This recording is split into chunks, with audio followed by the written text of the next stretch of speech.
El crujido de la madera antigua bajo mis pies era lo único que me recordaba que este palacio en los picos de la sierra de Guadarrama, era real.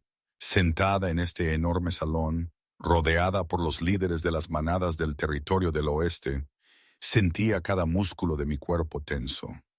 Las miradas de estos lobos, o shifters, como ellos se autodenominaban, me perforaban.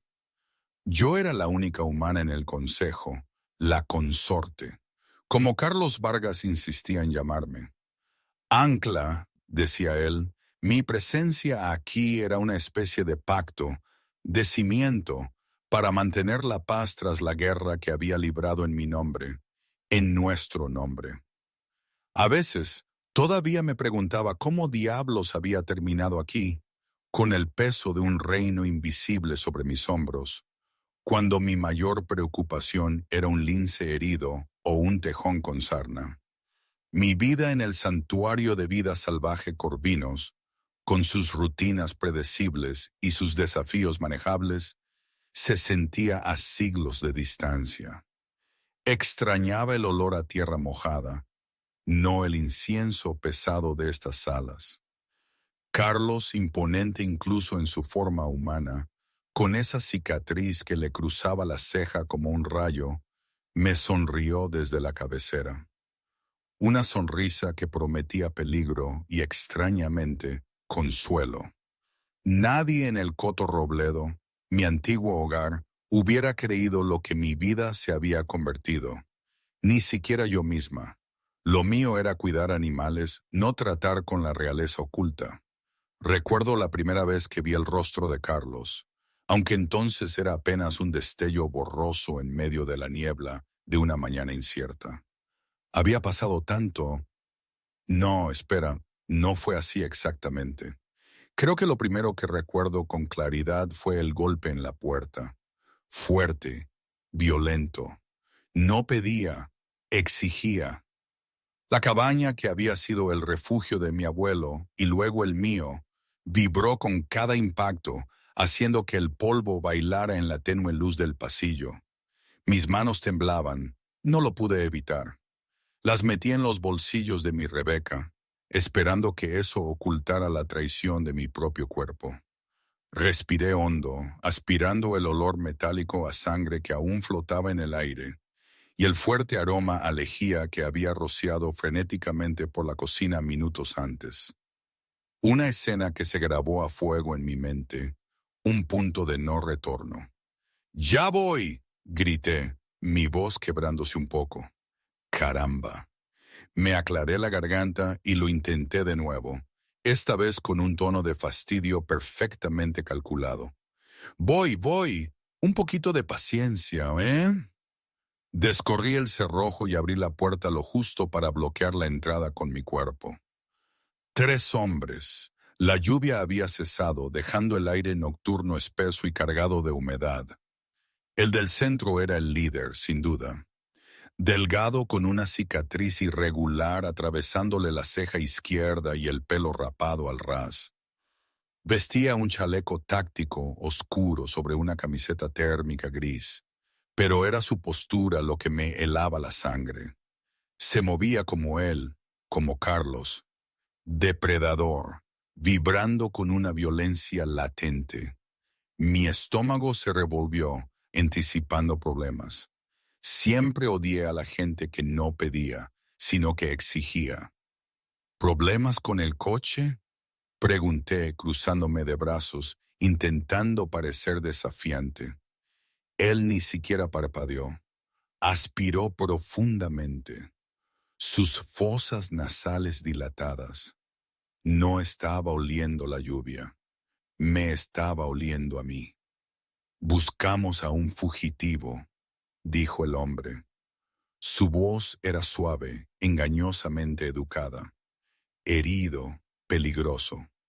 Lo hemos rastreado hasta este sector. No he visto a nadie, mentí. Yo era buena mintiendo. Tenías que serlo cuando tratabas con cazadores agresivos que intentaban invadir las tierras del santuario. La verdad es que a veces la línea entre salvar un animal y proteger un secreto era muy fina. Llevo 3 horas dormida, de verdad. El hombre sonrió, pero su sonrisa no llegó a sus ojos. Había algo escalofriante en esa expresión. Ah, sí, porque el capó de ese jeep de ahí todavía está caliente y veo huellas frescas de neumáticos en el barro. Mi corazón empezó a martillar con fuerza contra mis costillas. Maldita sea, ¿cómo supo lo del jeep? Salí a revisar el perímetro. Escuché disparos. Los furtivos suelen trabajar de noche. Entrecerré los ojos, tratando de desviar la conversación. ¿Están cazando furtivamente en mi tierra? El hombre soltó una risa oscura. Se adelantó, invadiendo mi espacio personal. Me negué a retroceder, aunque mi instinto me gritaba que lo hiciera. Me llamo José, dijo, y no somos furtivos, somos control de animales.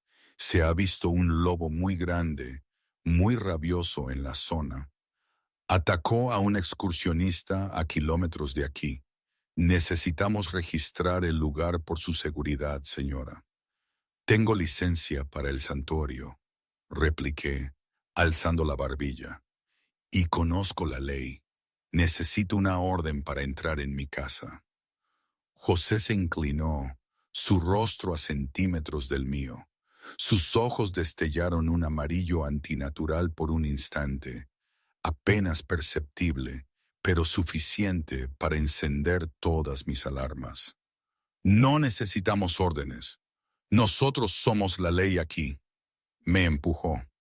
Me tropecé hacia atrás, viendo impotente cómo los 3 hombres entraban en mi salón. Sus botas embarradas arrastraban la suciedad por mi suelo de madera pulida, dejando un rastro que, irónicamente, se sentía como una herida más profunda que el desorden en mi vida. «Revisad la parte de atrás», ordenó José a los otros 2. Seguí a José a la cocina, cada paso una tortura. Era el fin. Aquí es donde moría, o peor aún, donde nos descubrían. El olor a lejía era fuerte, pero debajo, el olor cobrizo de la sangre de Carlos aún era débil, y yo sabía que un olfato como el de José lo captaría. José se detuvo en la isla de la cocina. Pasó un dedo por la encimera de granito, con una lentitud que me exasperaba.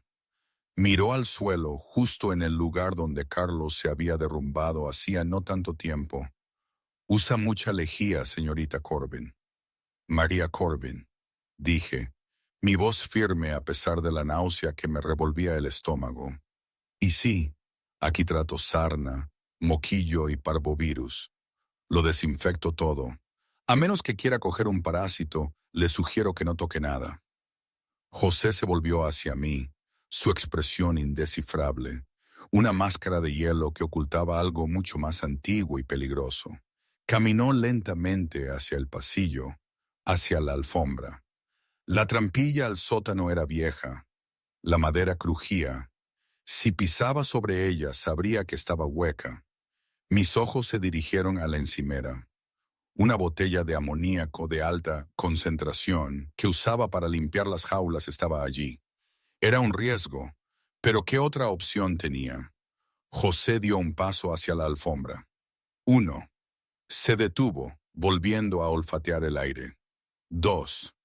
«Hay un olor aquí», murmuró José. «Lobo pero raro, diferente». Dio otro paso. Su bota estaba a centímetros del borde de la alfombra persa que escondía la puerta. Mi corazón se encogió. «¡Crash!». Deslicé mi brazo por la encimera con más fuerza de la necesaria, derribando la botella de amoníaco de cristal al suelo. Se hizo añicos, esparciendo una nube de vapores penetrantes que me hicieron llorar. «Ay, Dios mío», tosí, agitando las manos frente a mi cara, fingiendo una torpeza que en ese momento sentía de verdad. «Lo siento mucho. Soy tan patosa cuando estoy cansada». El olor fue instantáneo y abrumador, quemándome las fosas nasales y los ojos. José retrocedió, cubriéndose la nariz y la boca, tosiendo violentamente. La quemadura química y aguda borró cualquier otro olor de la habitación, incluido el tenue rastro de sangre de Carlos. «¡Maldita sea, mujer!», gruñó José, retrocediendo del pasillo con una expresión de pura irritación. «Buscaré una fregona», jadeé, mis ojos llorando de verdad ahora. Los otros dos hombres volvieron de los dormitorios, con las manos vacías y la frustración en sus rostros. Despejado por detrás, José. Nada más que un gato aterrorizado. José me miró fijamente, sus ojos llorosos por el amoníaco. Miró la alfombra una última vez, su mirada un segundo más larga de lo que me gustaría.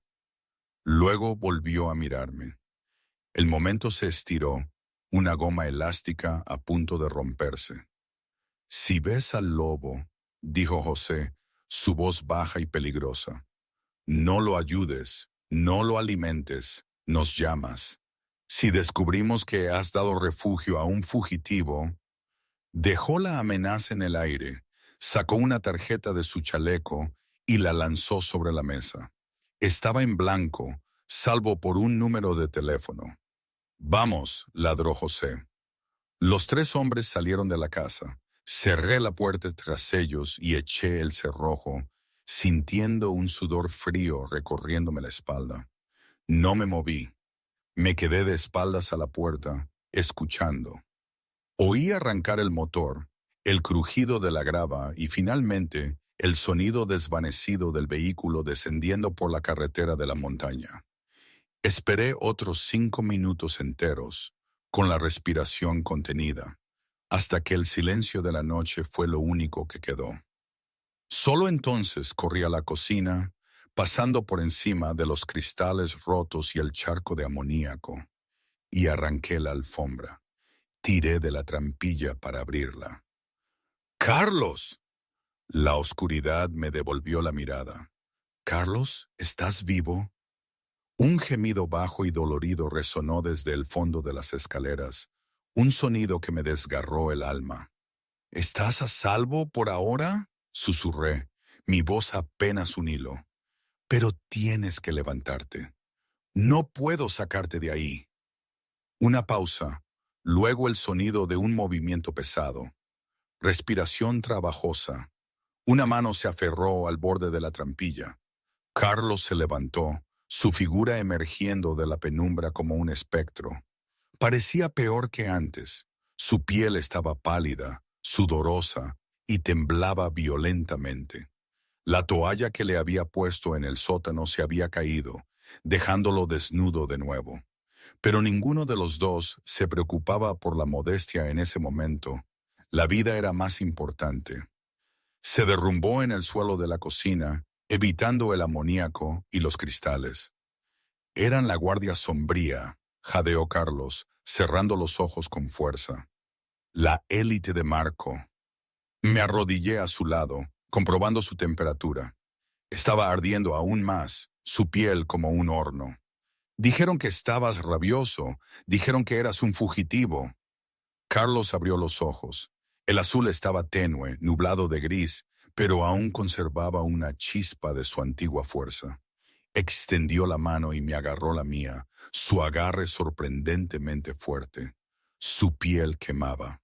«Soy el rey», susurró, las palabras con un extraño poder vibrante que hizo que mis dientes castañetearan. «Y tú, María Corbin, acabas de declarar la guerra al usurpador al salvarme». «No». Miré al hombre que se desangraba en mi suelo, luego a la ventana donde la oscuridad presionaba contra el cristal. La realidad me golpeó con la fuerza de un rayo. Este no era un mapache herido. Esto era una guerra. «Bueno», dije, mi voz temblorosa, pero con una resolución que me sorprendió a mí misma. «Nunca me han gustado los matones». 2 horas después, la dinámica en la cabaña había pasado de una emergencia médica a una sala de guerra improvisada. Había logrado subir a Carlos al sofá del salón, una tarea hercúlea para la que no estaba entrenada. Lo había vestido con unos pantalones de chándal grises y una camisa de franela que habían pertenecido a mi exnovio, Marcos. Marcos había sido liniero en la universidad, un tipo grande, pero la ropa le quedaba ajustada a Carlos, tensándose en los hombros y los muslos. Carlos estaba sentado, devorando su cuarto bistec. Comía con tenedor y cuchillo, sus movimientos precisos y aristocráticos, a pesar del hambre que claramente le arañaba las entrañas. Yo estaba sentada en el sillón de enfrente, con una taza de café en las manos, sintiendo el calor reconfortante del líquido.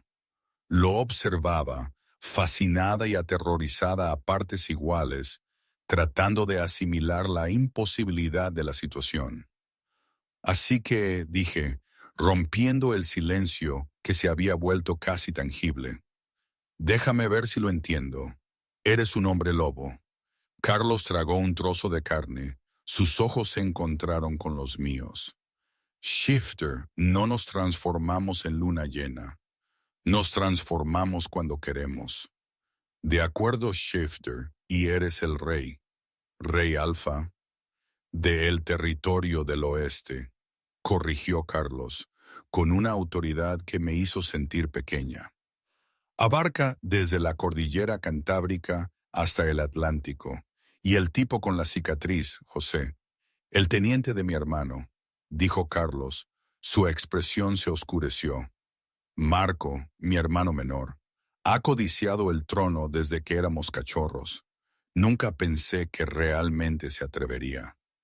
Esperó a la cumbre a que me separara de mi guardia personal.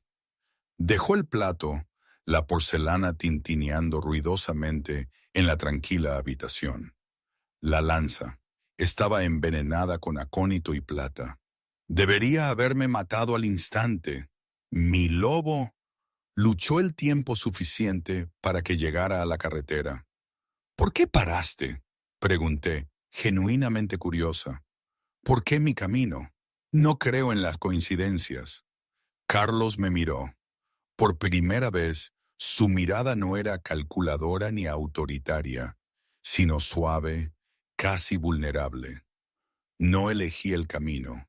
Mi lobo te eligió a ti. Fruncí el ceño. ¿A mí? No soy nadie, solo una señora que cura bichos. Eres una sanadora, dijo Carlos. Se inclinó hacia adelante, haciendo una ligera mueca al tirar de sus puntos. Y hueles a lluvia y salvia. Parpadeé. Uso champú de salvia. ¿Es eso lo que te atrajo? No. Carlos negó con la cabeza. Una pequeña sonrisa se dibujó en sus labios. Es el aroma de tu alma. Por eso José estaba confundido. Mi olor te cubre ahora, enmascarando el tuyo. Pero debajo él sintió algo. Sintió que no eres solo una humana. Uf, para, levanté una mano, la incredulidad tiñendo mi voz. Soy 100% humana. Tengo un historial médico, me hago revisiones, tengo dentista, pago impuestos, tengo un certificado de nacimiento. Tienes la chispa, insistió Carlos, con una convicción que me inquietaba. Está dormida, pero está ahí. Por eso pudiste sacar la lanza. Un humano normal que tocara tanta plata encantada habría sufrido quemaduras graves. Tú no, ni una sola marca. Me miré las manos. Estaban intactas, inmaculadas. Recordaba el metal frío, el zumbido de energía que había sentido, como una electricidad estática que recorría mis venas. Había asumido que era eso, pero ahora la duda comenzó a sembrarse en mi mente. A ver, aquí tengo que parar un momento. Todo esto, esta situación con un rey lobo o shifter o lo que sea, y yo en medio, era completamente, absolutamente ridícula. Quiero decir, piénsalo bien. Una noche normal en mi cabaña, lidiando con un hurón resfriado, y al día siguiente estoy metida hasta el cuello en una intriga real, huyendo de asesinos que lanzan lanzas y, peor aún, que saben dónde vivo. En mi pueblo natal, en Extremadura, habríamos dicho que se le fue la pinza al tío o está como una cabra. Pero aquí, con Carlos mirándome con esos ojos azules eléctricos, sentía que era demasiado real para ser una locura. ¿Cómo se supone que alguien se adapta a esto? ¿Cómo pasas de curar tortugas a ser el ancla de un monarca invisible? Es que no tiene sentido, pero supongo que la vida es así, ¿no? Te lanza una curva y tienes dos opciones. O te estrellas o aprendes a bailar bajo la lluvia de balas. Y yo siempre he sido cabezota. No podía simplemente dejarlo morir, ¿verdad? No era mi naturaleza. Y ahora aquí estamos, con el mundo patas arriba. En fin, volvamos a la historia, que lo gordo todavía está por llegar. Podemos discutir tu herencia más tarde, dijo Carlos, poniéndose de pie con un gesto de determinación. Se tambaleó, agarrándose al reposabrazos para apoyarse, un recordatorio de su vulnerabilidad. No podemos quedarnos aquí. José no es tonto. Volverá, revisará los registros, descubrirá que tienes suministros médicos. Volverá para quemar esta casa con nosotros dentro. Me levanté, el pánico revoloteando en mi pecho, amenazando con asfixiarme. ¿Quemar mi casa? Esta es la cabaña de mi abuelo. Todo lo que poseo está aquí. Mis recuerdos, mi vida entera. Las cosas materiales se pueden reemplazar, dijo Carlos, su voz dura, cortante, intentando ser práctico ante mi desesperación. La vida no. Salvaste al rey, María. Según nuestras leyes, ahora estás bajo mi protección, pero no puedo protegerte si estamos muertos. La lógica era aplastante, pero la pérdida me dolía hasta lo más profundo. ¿A dónde vamos?, pregunté, dirigiéndome al armario para coger mi mochila de emergencia. La había preparado para incendios forestales, no para guerras de hombres lobo, pero tendría que servir. En el fondo, me preguntaba si esto era una locura digna de un manicomio.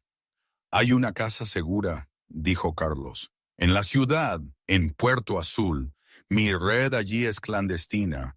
Marco controla las manadas rurales, pero las urbanas permanecen neutrales. Son más un conglomerado de clanes sin un liderazgo claro. Puerto Azul está a 3 horas, dije, mis ojos picando por el cansancio y el estrés. Con este tiempo, con esta maldita niebla, no tenemos elección. Cogí las llaves. Coge la bolsa, yo iré a por el jeep. El camino por la montaña fue espantoso. La niebla había llegado, espesa como algodón, reduciendo la visibilidad a cero. Conduje de memoria, rezando para recordar cada curva de la garganta oscura. Carlos iba en el asiento del pasajero, con los ojos cerrados, la cabeza apoyada en la ventanilla. Volvía a sudar, un sudor frío que indicaba que el veneno seguía haciendo estragos en su cuerpo. «No te estás curando», señalé, mirándolo de reojo, la preocupación apoderándose de mí. «El veneno», murmuró Carlos sin abrir los ojos, con la voz apenas audible. «Persiste. Necesito la orquídea del velo». ¿La qué? ¿Eso es un nombre de cuento de hadas? Una flor rara, crece en altitudes elevadas, neutraliza la toxicidad de la plata. Es muy potente. Soy botánica, Carlos, dije, agarrando el volante con fuerza. Conozco todas las plantas de este bosque. Orquídea del velo no es un nombre científico. Es azul, dijo Carlos, su voz debilitándose. Luminosa, crece cerca de cascadas, un brillo sutil, como de otro mundo. ¿Campanilla de estrella azul?, adiviné. No, esa es rastrera. Espera, ¿orquídea fantasma? No, esa es de Florida, quizás en los pantanos. Pensé mucho, repasando mentalmente mi catálogo botánico. Hay una flor azul que crece junto a las cataratas del Eco. La llamamos linterna del minero porque brilla débilmente en la oscuridad. Los ojos de Carlos se abrieron de golpe, un atisbo de esperanza brillando en ellos. Llévame allí. Está en dirección opuesta a Puerto Azul, argumenté, la lógica gritándome en la cabeza. Eso es adentrarse más en el bosque. Si José nos está siguiendo, nos encontrará. Si no consigo el antídoto, dijo Carlos, volviéndose para mirarme, su rostro gris y demacrado, sus labios casi azules, moriré antes de que lleguemos a la autopista. La plata está llegando a mi corazón. Lo siento. Maldije por lo bajo. Pisé los frenos con fuerza, el jeep derrapó en el asfalto mojado y giré el volante. Hice un cambio de sentido, regresando montaña arriba, alejándome de la promesa de seguridad y adentrándome más en la boca del lobo, en el bosque profundo. Si morimos, murmuré con el corazón en la boca, te voy a matar, Carlos Vargas. Carlos soltó una débil risa, más un siseo que una carcajada. Justo. Condujeron durante 20 minutos, que parecieron horas, hasta que la carretera terminó en un sendero. La lluvia había vuelto, más suave esta vez, una fina llovizna que empapaba el aire y las hojas. Tenemos que caminar, dije. Es una caminata de medio kilómetro hasta las cataratas. Carlos asintió con la cabeza, el esfuerzo evidente. Abrió la puerta y cayó. Se agarró, gruñendo de frustración, una expresión de impotencia que rara vez mostraba. Al segundo estaba yo allí, envolviéndole el brazo alrededor de mis hombros, su peso casi insoportable, pero extrañamente necesario. Apóyate en mí, dije. Te tengo. Conmigo no te caes. Juntos nos adentramos tambaleándonos en el oscuro bosque, cada paso un acto de voluntad. Los árboles se alzaban sobre nosotros. Antiguos centinelas, sus ramas entrelazadas como dedos fantasmales. El sonido de la cascada rugía en la distancia, una promesa distante de esperanza. Usé mi linterna para guiarnos, su haz tembloroso cortando la oscuridad. El sendero estaba embarrado y traicionero. 2 veces Carlos resbaló, arrastrándonos a los dos por el barro pegajoso. 2 veces nos levantamos y seguimos adelante, el barro y la sangre mezclándose en una horrible alquimia. Llegamos al claro. Las cataratas del Eco se precipitaban en una poza negra, el agua brillando débilmente, y allí, creciendo en las rocas cubiertas de musgo cerca del rocío, había un parche de pequeñas flores de un azul eléctrico, con un brillo etéreo. ¿Es eso?, pregunté, jadeando, el aliento casi escapándose de mis pulmones. Sí, exhaló Carlos, con una mezcla de alivio y desesperación. Se arrodilló, agotado. Trepé por las rocas mojadas, mis dedos sintiendo el frío de la piedra, arrancando un puñado de las flores de la tierra, una para la supervivencia. Corrí hacia él, mi corazón martillando. «¡Cómelas!», ordenó Carlos con una voz ronca pero imperiosa. «Mástícalas hasta hacer una pasta, luego presiónalas sobre la herida». «¿Qué? No, cómelas tú. Debes ser tú quien las coma. Es tu cuerpo el que las necesita». «Debe mezclarse con saliva», gruñó Carlos, el dolor deformando sus rasgos. «Enzimas, por favor, María, por favor, no hay tiempo». María dudó por una fracción de segundo, la idea repugnante, pero el pánico de ver a Carlos tan cerca de la muerte la impulsó. Luego se metió las flores en la boca. Eran amargas, con un sabor a cobre y tierra, como si el bosque y el metal se hubieran fusionado en un horrible elixir.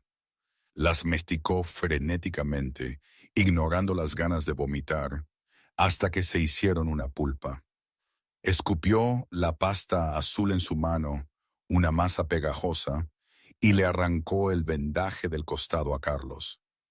La herida ahora estaba negra, una herida de muerte. Venas de veneno oscuro se extendían por sus costillas como una telaraña macabra. Le aplicó la pasta en la herida, sintiendo la carne caliente y blanda bajo mis dedos. Carlos gritó. No fue un grito humano. No, fue un aullido gutural, un rugido que sacudió los árboles hasta sus raíces, un sonido de agonía pura e inalterada que resonó en el claro. Su espalda se arqueó, sus músculos convulsionaron bajo mi toque, el cuerpo atrapado en una lucha de vida o muerte contra el veneno.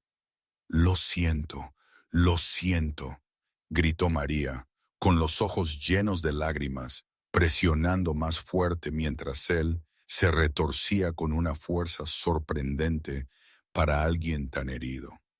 De repente, Carlos se puso rígido. Un silencio tenso se apoderó de él. Se desplomó hacia adelante, su cabeza apoyada en el hombro de María, su cuerpo exhausto pero inmóvil. Respiraba con dificultad, pero el ardor de su piel parecía disminuir. Funciona, susurró. El ardor está retrocediendo. Gracias. María lo rodeó con sus brazos, abrazándolo con todas sus fuerzas, sintiendo el temblor en su cuerpo. Gracias a Dios, murmuró, el alivio inundándola como una ola.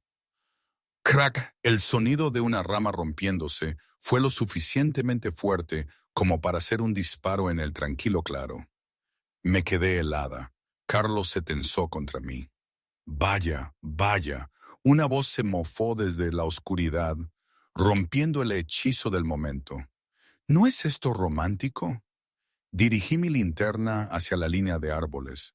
Allí no estaba José, sino otro hombre del trío, con el rostro sombrío.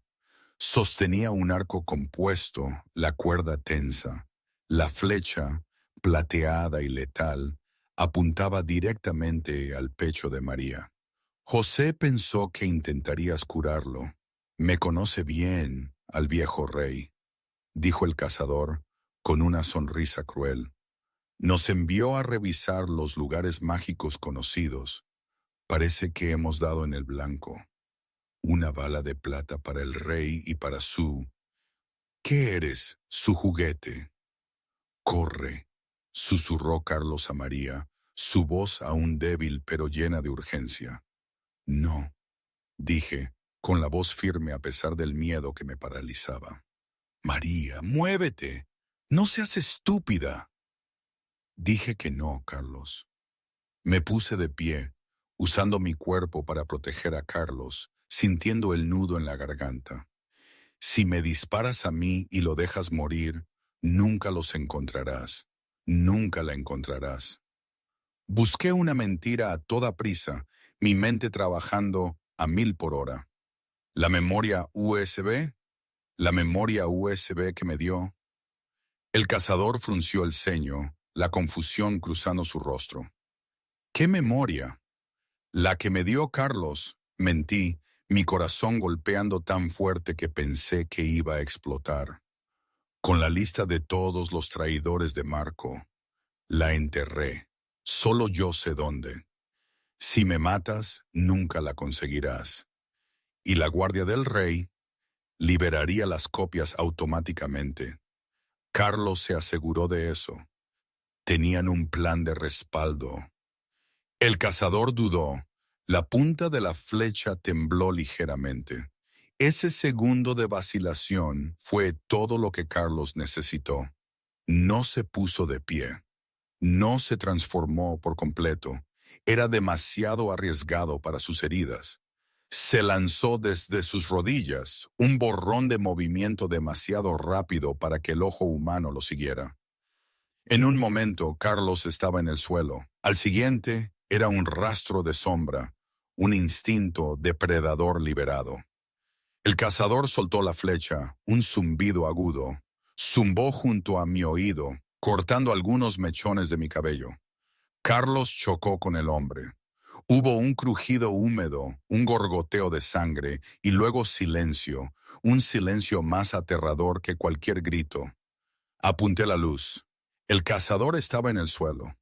Carlos se alzaba sobre él.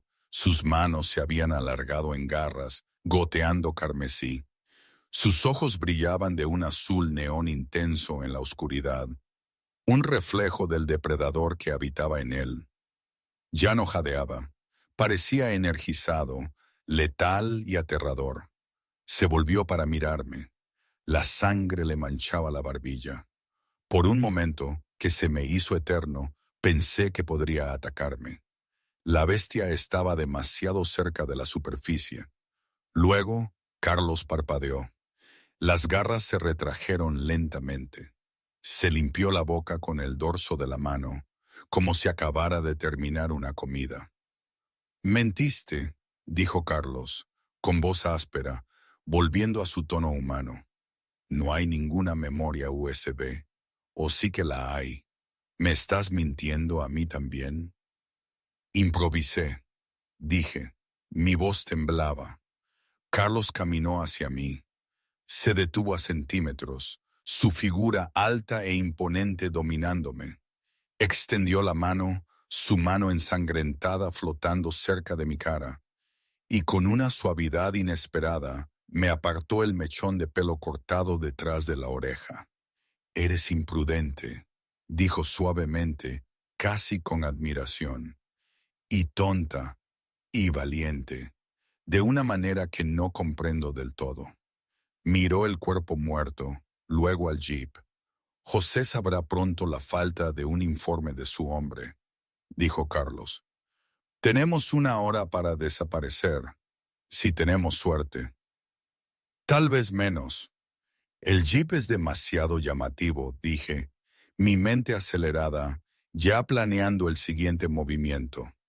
«Necesitamos otro coche, algo que no parezca que hemos salido de una película de terror».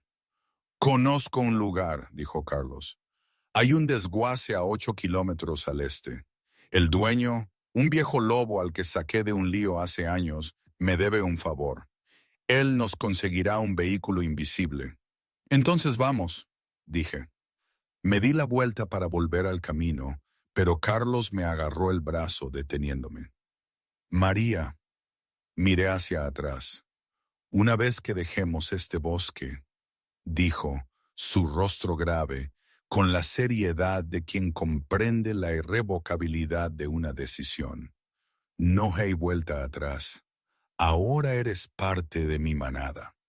Mis enemigos son tus enemigos. Esta vida nunca volverá a ser normal». Sus palabras resonaron en mi cabeza. Mi vida era aburrida de todos modos. Dije, y a pesar de todo, una pequeña sonrisa se dibujó en mis labios. Carlos sonrió de medio lado. Esta vez fue una sonrisa de verdad, peligrosa y encantadora, una mezcla que me empezaba a parecer extrañamente natural. «Vamos a robar un coche», dijo el Rey Alfa. El vehículo que Carlos consiguió en el desguace era una bestia de máquina.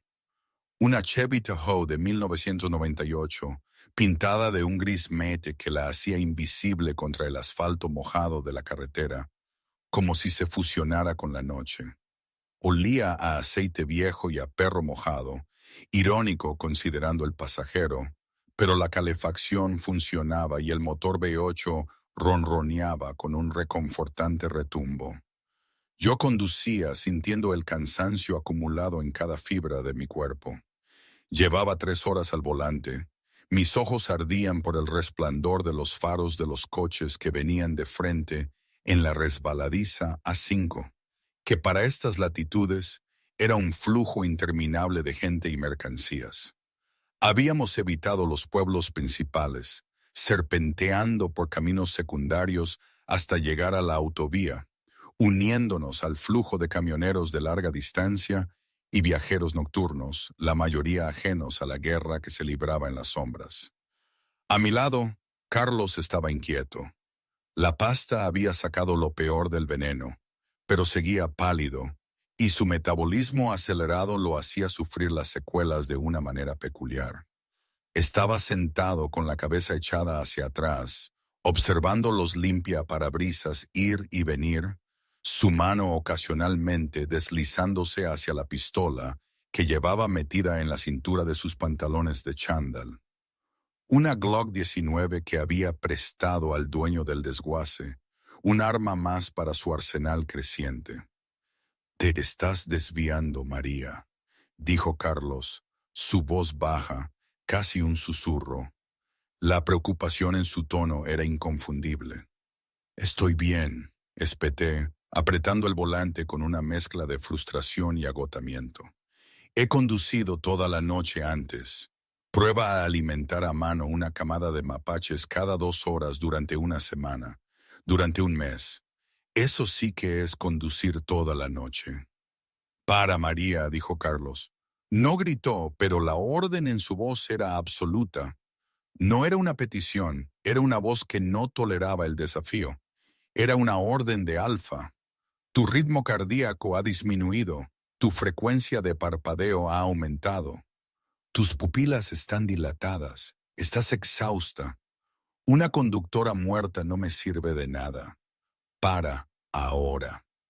Apreté los dientes, sintiendo la rabia y el cansancio mezclarse en mi interior, pero vi el cartel de neón de un motel parpadeando adelante. El lucero de la noche. Parecía el tipo de lugar donde los sueños iban a morir, un clásico de las películas baratas, pero estaba fuera de la salida principal, anidado detrás de una cafetería abierta las 24 horas. Metí la Tahoe en el aparcamiento agrietado con un gruñido. «Vale, pero si nos asesinan mientras dormimos, te voy a atormentar, Carlos Vargas. Juro que no te dejaré en paz». Carlos se rió. «Trato hecho, al menos tendré compañía».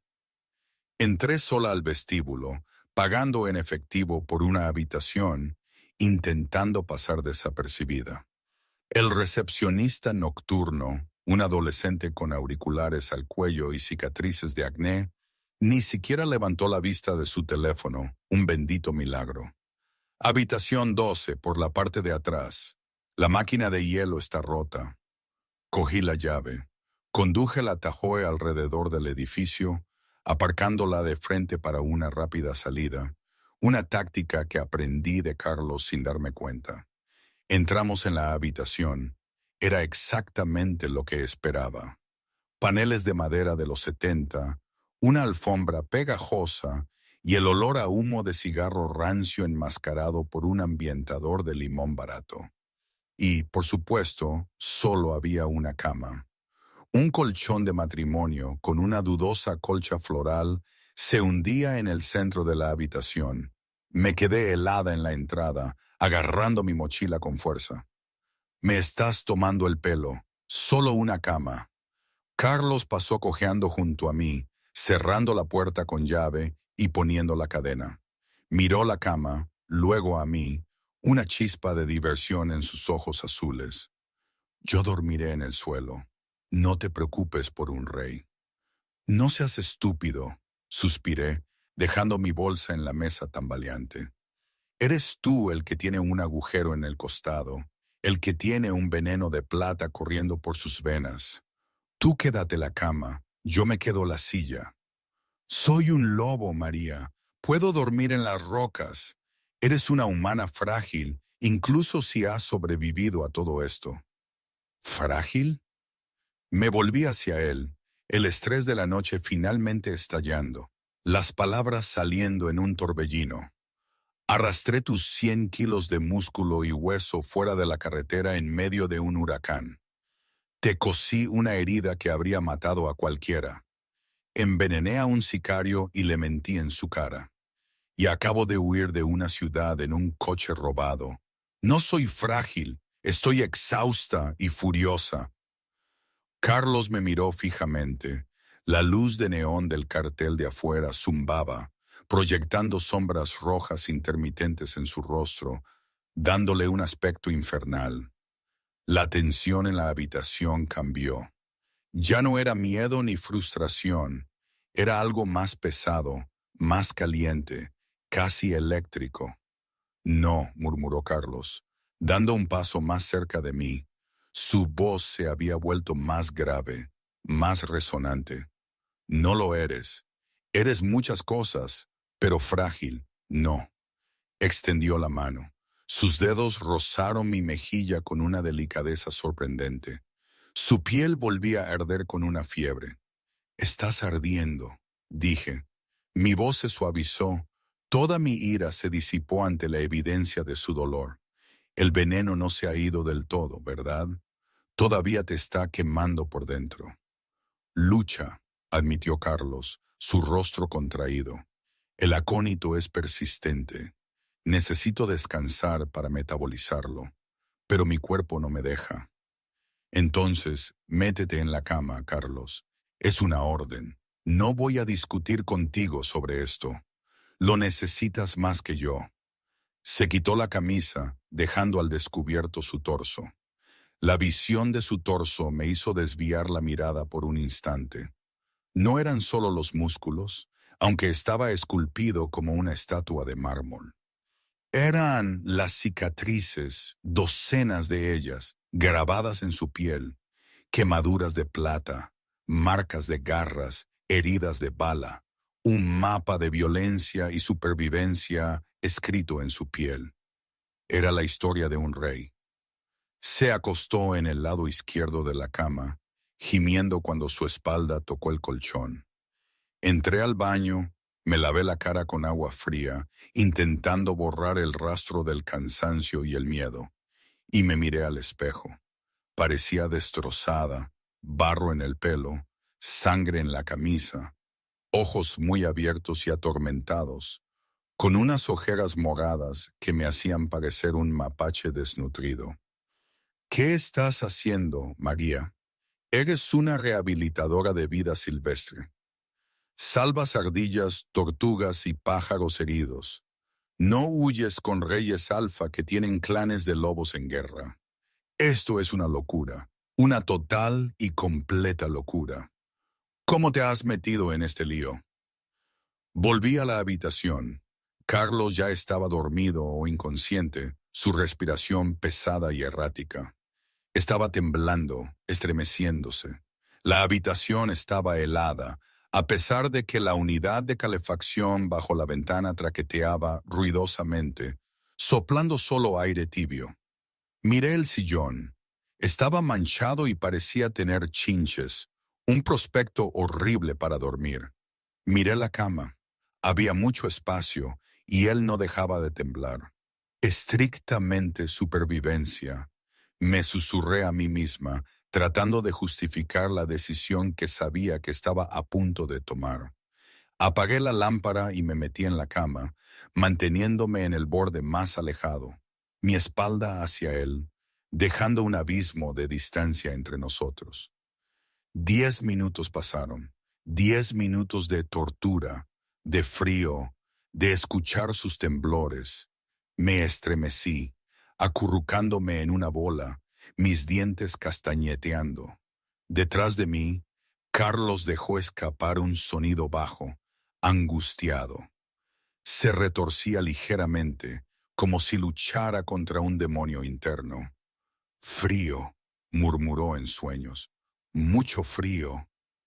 Me di la vuelta. Ahora temblaba violentamente, sus dientes castañeteaban con fuerza. Su metabolismo de lobo estaba tratando de quemar la toxina, pero estaba consumiendo todo su calor corporal, dejándolo expuesto. María tomó una decisión. Deslicé mi cuerpo más cerca. Le abracé la cintura y apoyé mi pecho contra su espalda. El contacto fue eléctrico, una descarga que recorrió mi cuerpo, pero también una extraña sensación de calor y necesidad. Incluso a través de la franela de su pantalón, él ardía, su cuerpo como una brasa.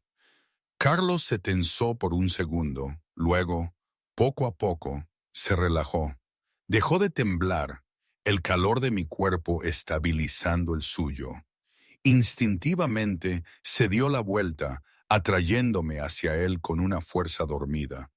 Su pesado brazo se posó sobre mí, su rostro se hundió en la curva de mi cuello. Inhaló profundamente, aspirando mi aroma. Mía respiró en sueños. El corazón de María latía a un ritmo frenético, salvaje, casi doloroso. Se quedó allí, completamente despierta, escuchando la lluvia golpear el tejado, los latidos de su propio corazón y la respiración profunda de Carlos, sostenida en los brazos de un monstruo que se sentía más seguro que cualquier persona que hubiera conocido. ¿Será que uno solo encuentra lo que busca cuando deja de buscarlo? La mañana llegó demasiado temprano, trayendo consigo una luz gris y desvaída, y el sonido incesante de camiones bajando de marcha en la carretera, rompiendo el tenue refugio de la noche. Salimos del motel sin una palabra sobre el acuerdo para dormir, aunque el aire entre nosotros estaba cargado con una nueva, poderosa e innegable conciencia tácita. Carlos parecía más fuerte. El color había regresado a su rostro y sus movimientos eran fluidos de nuevo. Sus ojos azules ahora eran nítidos, alertas. Llegamos a Puerto Azul a media mañana. La ciudad era un laberinto de acero y cristal, envuelta en su característica llovizna, una ciudad industrial de aspecto lúgubre bajo el cielo gris. Sentí una punzada de ansiedad mientras el horizonte se alzaba, una sensación de claustrofobia. El bosque era peligroso, sí, pero yo lo entendía, conocía sus ritmos. La ciudad era una selva diferente, una en la que me sentía mucho más vulnerable.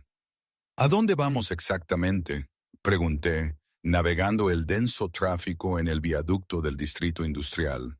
Carlos me indicó. Muelle 9. Busca un almacén marcado como Logística Paredes. ¿Paredes? ¿Arturo Paredes?, pregunté, mirándolo de reojo. El magnate naviero. Tú lo conoces, ¿verdad? Recuerdo su nombre. Todo el mundo en el noroeste lo conoce. Dona al santuario a veces.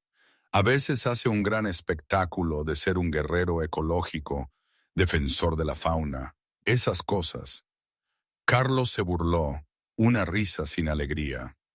Arturo es un hombre de negocios, María. Mueve carga. Parte de ella es legal. La mayor parte no, pero es un viejo amigo, un hombre de honor. Me debe la vida desde hace mucho tiempo. Un favor que voy a cobrar ahora. Encontramos el almacén. Era una enorme estructura de acero corrugado, oxidada y con un aspecto industrial, situada justo en el agua, rodeada de gaviotas ruidosas. Las grúas se alzaban sobre nosotros como esqueletos de metal prehistóricos, moviéndose con lentitud. Carlos hizo que estacionara la Tahoe detrás de una pila de contenedores de envío, escondiéndola de la vista. Quédate cerca de mí. No hables a menos que te hablen. Y si algo te parece extraño, por más mínimo que sea, dímelo. No soy un perro, Carlos. No necesito un collar y una correa. No, eres un objetivo. Y mi punto débil. Cuidado con eso. Se acercaron a la entrada lateral.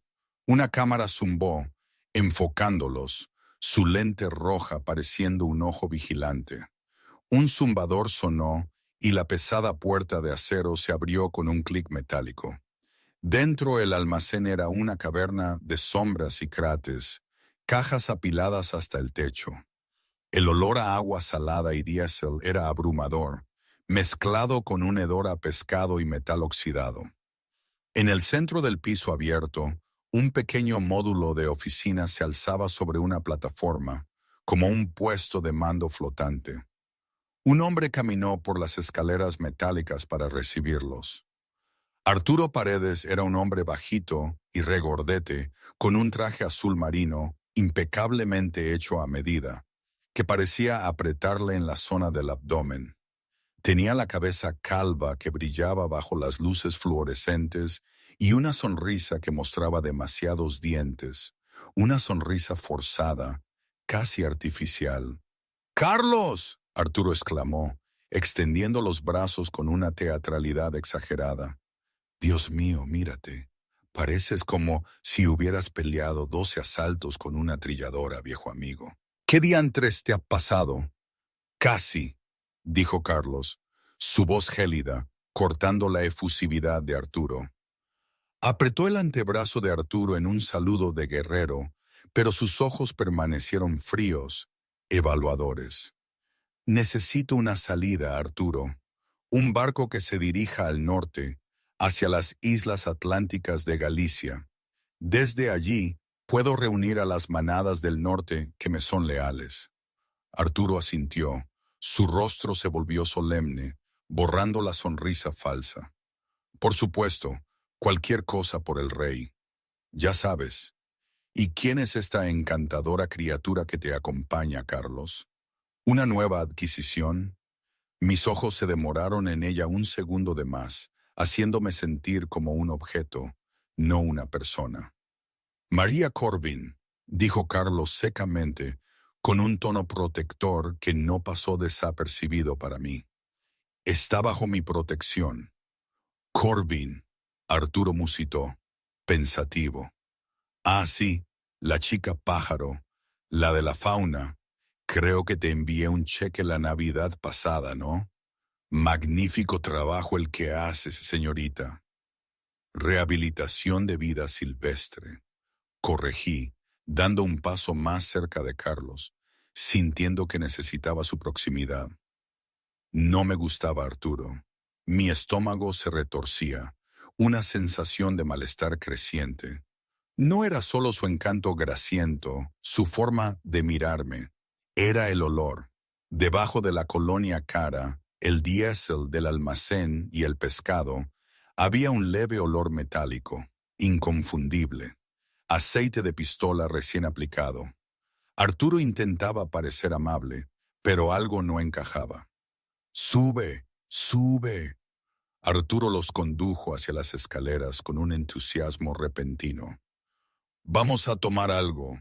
Tengo un brandy excelente. Un barco sale en 2 horas. La Estrella del Norte. Puedes estar en él. Todo está preparado».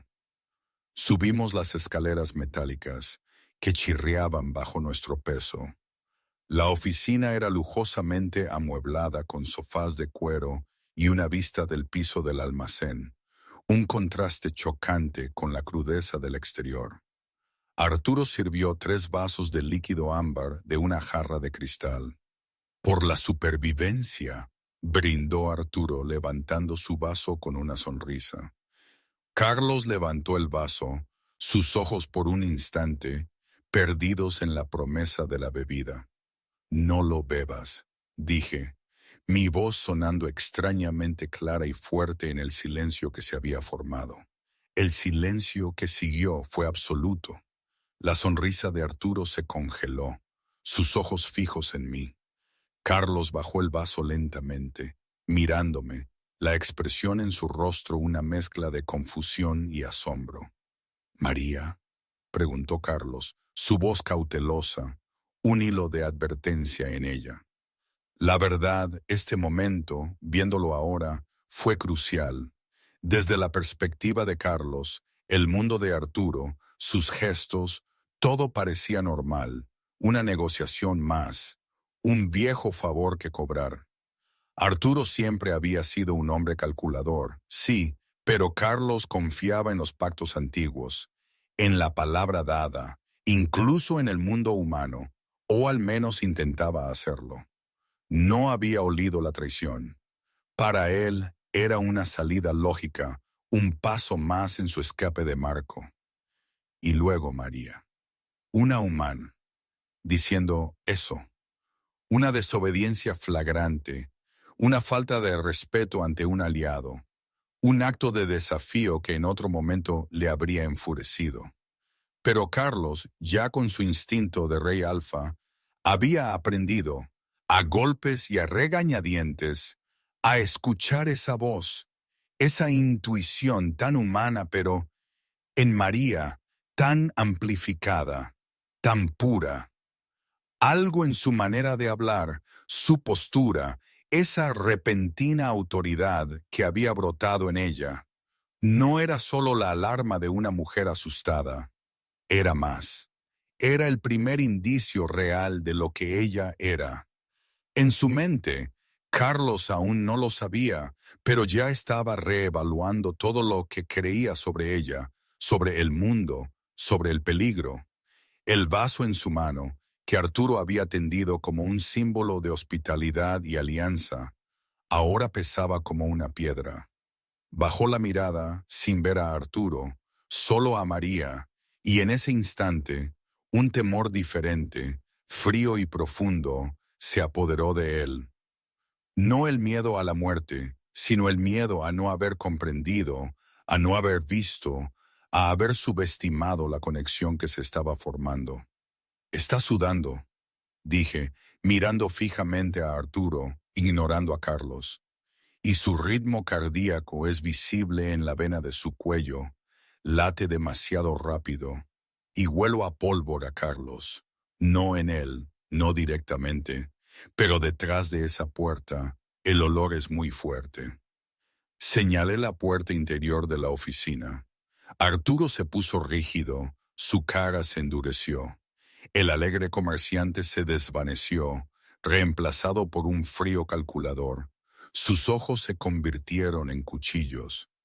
«Trajiste un sensor», escupió Arturo, mirando a Carlos con traición en los ojos.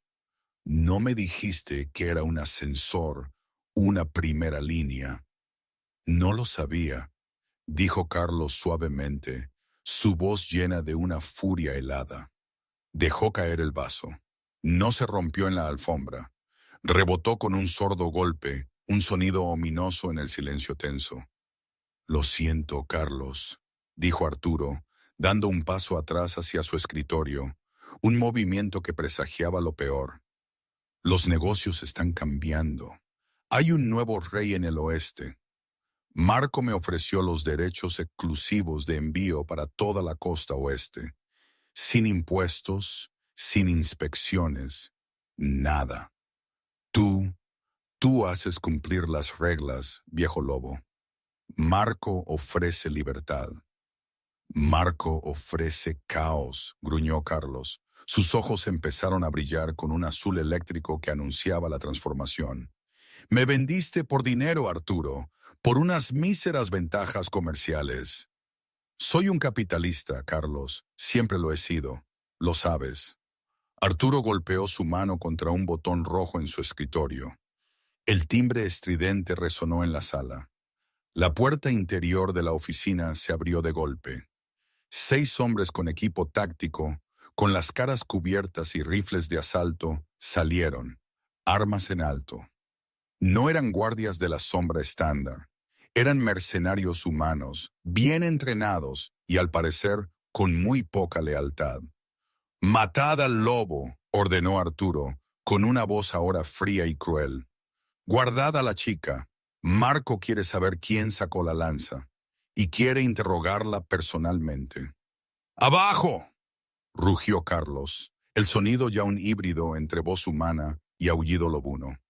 Empujó a María detrás del pesado escritorio de roble con una fuerza sorprendente, justo cuando la habitación estalló en disparos. Las balas silbaban, rasgando el aire. El cuero de los sofás donde habían estado hacía un segundo fue shreddido. Virutas de madera y relleno explotaron en el aire, una nube de destrucción. Carlos no se escondió. Volcó la pesada mesa de centro de lado para cubrirse. Luego se transformó. Esta vez la transformación fue violenta y absolutamente instantánea. No quedaba ni un rastro de ropa. Los músculos se desgarraron, los huesos crujieron. El enorme lobo negro irrumpió, su pelaje como la noche misma, sus ojos brillando con una rabia primal. Saltó sobre la mesa volcada, un borrón de dientes y furia incontrolable. Golpeó al primer mercenario, sus enormes mandíbulas aplastando el chaleco táctico del hombre y las costillas debajo de él. El sonido de la carne y el hueso rompiéndose fue espantoso. Me agaché detrás del escritorio, cubriéndome la cabeza, intentando hacerme lo más pequeña posible. El ruido era ensordecedor, el fragor de la batalla llenando mis oídos. Vi a Arturo, el traidor, gatear frenéticamente hacia una puerta de pánico en la pared del fondo. Se está escapando. Se va a ir. Si Arturo escapaba, le diría a Marco exactamente dónde estaban. Llamaría a refuerzos, y esta vez el rescate no llegaría. Carlos estaba herido, luchaba contra varios hombres, necesitaban ayuda. Miré a mi alrededor, desesperada. Sobre el escritorio, Arturo había dejado un pesado abrecartas de latón con un mango ornamentado y forma de daga. No pensé, simplemente actué. La adrenalina me inundó, borrando el miedo, dejando solo la determinación. Mientras Carlos destrozaba a los mercenarios, un torbellino de violencia que ocupaba toda su atención, gateé por el lateral del escritorio. Arturo estaba tecleando un código en el teclado de su habitación de seguridad. Sus dedos temblaban, su cara de pánico. Sabía que tenía poco tiempo. Salté. No era una luchadora, no tenía entrenamiento, pero estaba desesperada, impulsada por una necesidad primitiva de sobrevivir y de proteger. Le clavé el abrecartas de latón en el muslo a Arturo, con la única fuerza de la rabia. Arturo gritó, un chillido agudo de dolor, su pierna cediendo. Cayó contra la pared, el plan desbaratado. «¡Tú, pequeña zorra!», me gritó, el odio destilando en cada palabra. Me dio un golpe con el dorso de la mano. El golpe me dio en el pómulo, lanzándome de bruces al suelo. Mi visión se nubló. Estrellas bailaban en mis ojos, un caleidoscopio de dolor. Levanté la vista para ver a Arturo, su cara contorsionada por el dolor y la furia, sacando un revólver de cañón corto de su pistolera de tobillo. Me lo apuntó directamente a la cara. Mal movimiento, cariño. Muy mal movimiento. Adiós. Cerré los ojos con fuerza, el aliento atrapado en mi garganta, esperando el impacto. Roar, un rugido que hizo temblar el suelo. Una sombra negra eclipsó la luz. Carlos en forma de lobo aterrizó entre nosotros y la pistola. Arturo disparó. ¡Bang! La bala alcanzó a Carlos en el hombro, la sangre oscura manchando su pelaje. No se inmutó. En vez de eso se lanzó. Sus enormes mandíbulas se cerraron alrededor de la mano armada de Arturo. Hubo un crujido nauseabundo, un scream ahogado que se cortó abruptamente, y la pistola cayó al suelo, el metal resonando contra el mármol. Carlos arrojó a Arturo a un lado como un muñeco de trapo. El magnate naviero golpeó la pared y se deslizó, inconsciente o muerto. No lo sabía, ni me importaba en ese momento. El silencio repentino y opresivo cayó sobre la oficina, solo roto por los gemidos de los mercenarios heridos. Los cuerpos de los mercenarios estaban esparcidos por la habitación, rotos y gimiendo, la sangre cubriendo la alfombra de diseño. El lobo se volvió hacia mí. Respiraba pesadamente. La sangre que no era suya goteaba de su hocico, su mirada salvaje.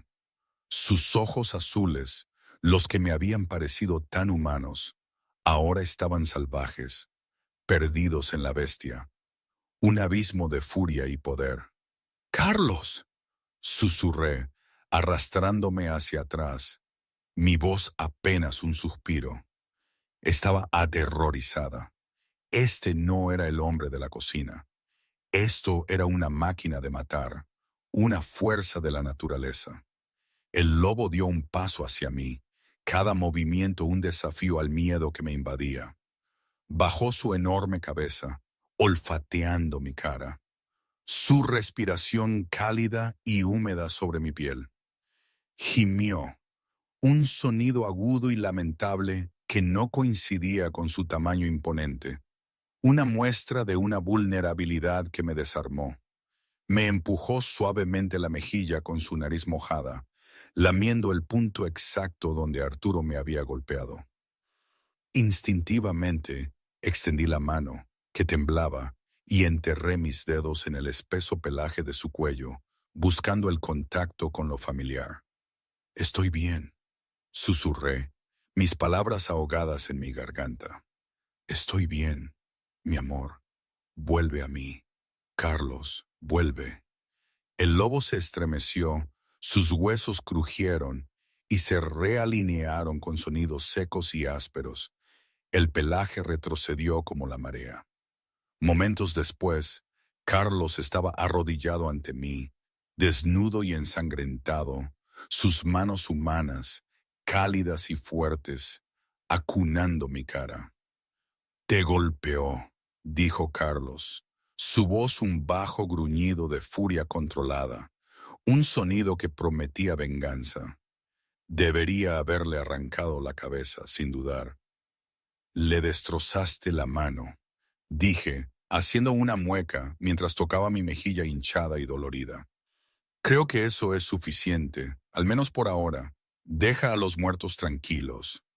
Carlos miró la carnicería a nuestro alrededor, la sangre y los cuerpos destrozados. Sirenas ululaban en la distancia, cada vez más cerca, una melodía de advertencia. «Policía, o peor, la seguridad privada de Arturo. Tenemos que irnos», dijo Carlos, con urgencia en su voz. «El barco está quemado, la ciudad está quemada. Este sitio es un nido de avispas. ¿Qué demonios vamos a hacer?» «¿A dónde vamos?», pregunté, ayudándole a ponerse de pie. Cojeaba de la pierna donde Arturo le había disparado, aunque la bala ya se había expulsado milagrosamente del músculo, dejando una cicatriz fresca. Carlos miró el mapa en la pared de Arturo, una gran carta geográfica de la península. Trazó una línea hacia el este, hacia un lugar desolado. «Vamos al único lugar al que Marco no nos seguirá», dijo Carlos sombríamente, con una expresión de resignación. «¿Qué? ¿A dónde vamos? ¿A la luna?» «Vamos a las tierras muertas, el territorio renegado, en el desierto de Monegros». «¿Renegados?». Mi sangre se heló al escuchar esa palabra. Un escalofrío me recorrió la espalda. «Dijiste que los renegados se comen a la gente. Los describes como salvajes sin ley». «Lo hacen», dijo Carlos, descolgando una cortina para envolverla alrededor de su cintura, ocultando su desnudez. «Pero su líder, ella, es mi ex prometida, Ana, y ella odia a Marco más de lo que me odia a mí. Quizás eso sea suficiente». Hizo una pausa, mirándome, esperanzado, buscando una respuesta en mis ojos. Las tierras muertas no eran una metáfora. Eran una vasta extensión del desierto de Monegros, barrida por el viento, salpicada de los restos esqueléticos de pueblos mineros abandonados y maquinaria oxidada, como un cementerio de metal. Carlos condujo el camión robado, un viejo vehículo pick-up que olía a polvo y sudor, hasta que el indicador de combustible marcó vacío, rodando a una parada en la sombra de una fábrica de hierro en ruinas, una estructura desvencijada que parecía desafiar el tiempo. «Ella está aquí», dijo Carlos, escaneando los pórticos oxidados con una seguridad que me asustaba. «¿Cómo lo sabes?» «No veo nada, no huelo nada», pregunté, pisando el suelo seco y caliente, el aire quemándome los pulmones. «Porque estamos rodeados», sentenció. De las sombras de la fábrica emergieron docenas de figuras, lentamente, como fantasmas de la arena. Estaban andrajosas, cicatrizadas y con aspecto salvaje, sus ojos brillando con una luz hambrienta. Renegados, lobos sin manada, la mayoría impulsados a la locura por el aislamiento o la violencia, o quizás por la propia Ana. En el centro de la formación estaba una mujer. Llevaba botas de combate gastadas, pantalones cargo manchados de grasa y una camiseta de tirantes que revelaba un tapiz de tatuajes tribales que le cubrían los brazos, una obra de arte viviente de dolor y desafío. Su pelo estaba rapado a un lado, un rasgo distintivo. «Anne», asintió Carlos con un respeto cauteloso. «Carlos», respondió ella, su voz como papel de lija, áspera y sin emoción. Me miró, una mirada evaluadora, luego volvió a mirarlo a él, con una ligera sonrisa sarcástica. «Tienes un gusto horrible en compañeros de viaje. Una humana y un ascensor, para colmo. Parece que no escarmientas». «Me salvó la vida», dijo Carlos, su voz firme, sin vacilación. «Marco ha tomado el trono. Intentó asesinarme con una lanza de plata en una emboscada ruin». Ana se rió, un sonido de ladrido áspero, desprovisto de alegría. «Bien, espero que doliera. Y mucho. Me dejaste en el altar, Carlos. ¿Por qué no iba a dejar que mis chicos te destrozaran ahora mismo? Aquí, en mi desierto».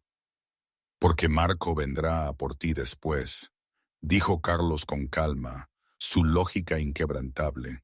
«Quiere el dominio total. Los territorios renegados están en su lista. Él no dejará cabos sueltos. Ayúdame a matarlo y yo te concederé el sector sur. Legitimidad, Ana. No más esconderse en estas tierras de nadie. No más correr». Ana lo consideró, sus ojos evaluadores. Tocó el cuchillo en su cinturón, un gesto inconsciente de nerviosismo.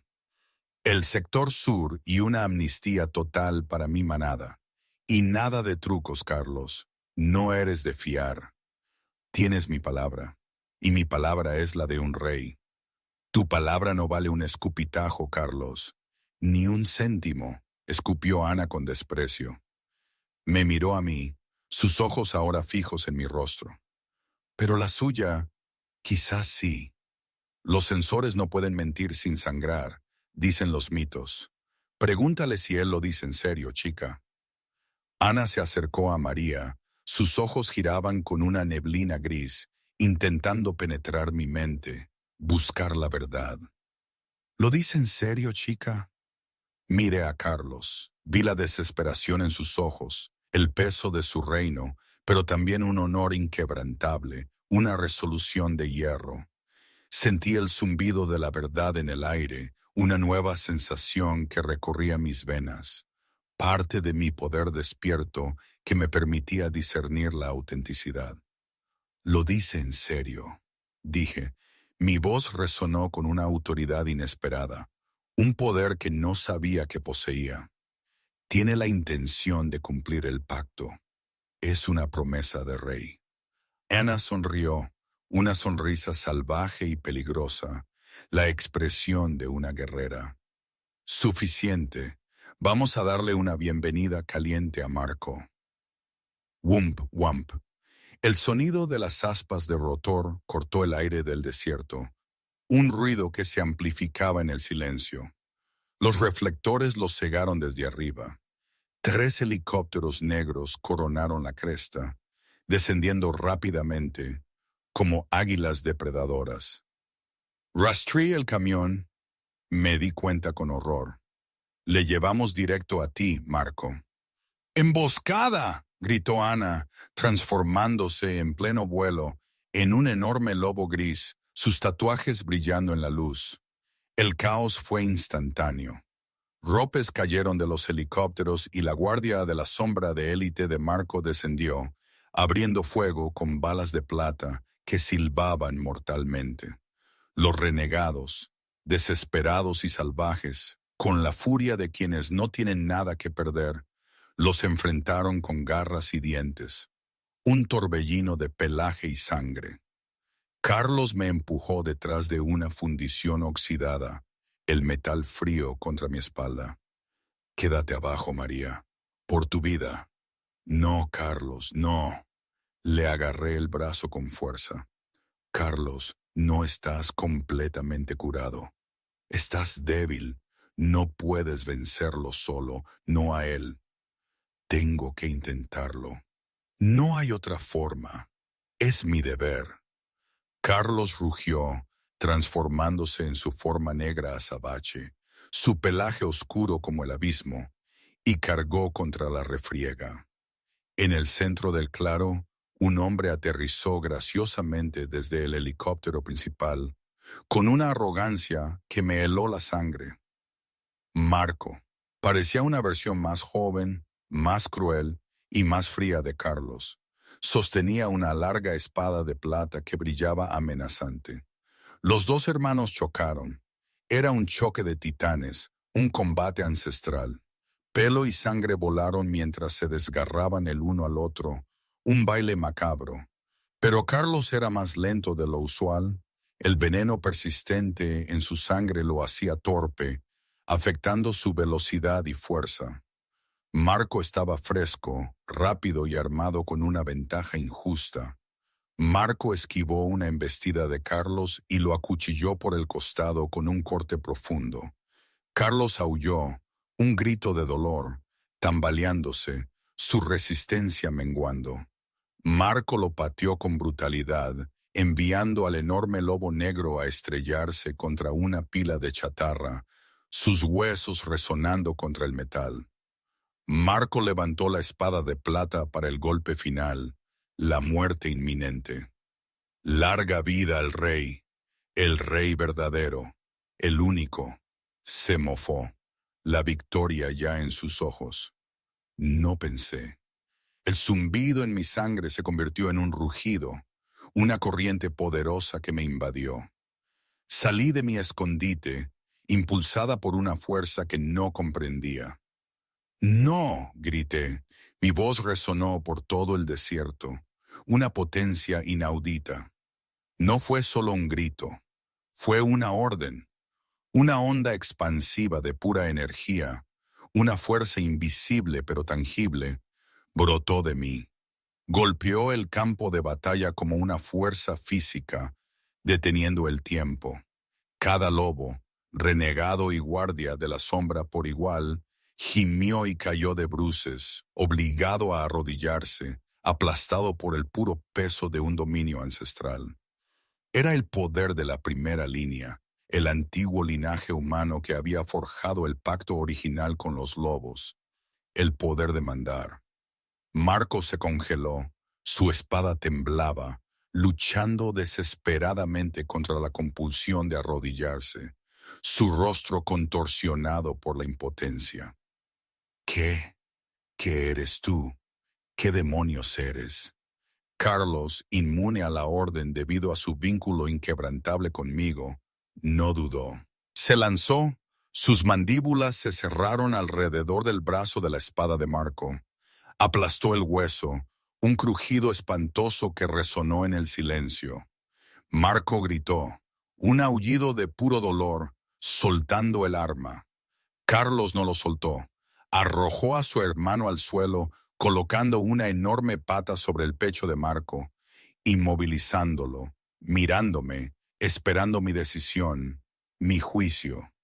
Caminé por el campo de batalla congelado, mis pies descalzos sobre la arena y la chatarra, el miedo disuelto en una autoridad fría.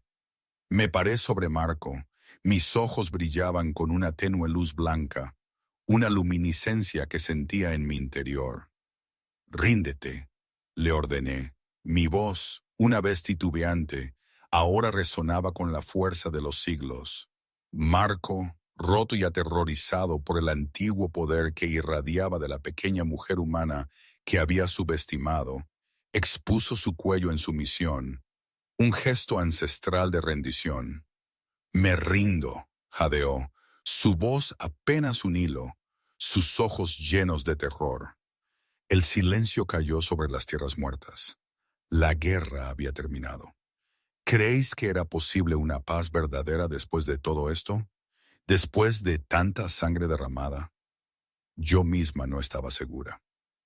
3 meses después, la reconstrucción del Palacio del Oeste estaba casi completa. Yo estaba en el balcón, contemplando el vasto bosque que ahora era mi hogar, mi reino, mi responsabilidad. Una responsabilidad que nunca había buscado, pero que había aceptado. Ya no era solo una rehabilitadora de vida silvestre, con mis preocupaciones mundanas. Era la consorte, el ancla, la única humana en la historia, en sentarse en el Consejo de Lobos, escuchando discusiones sobre política de manadas y tratados de territorio.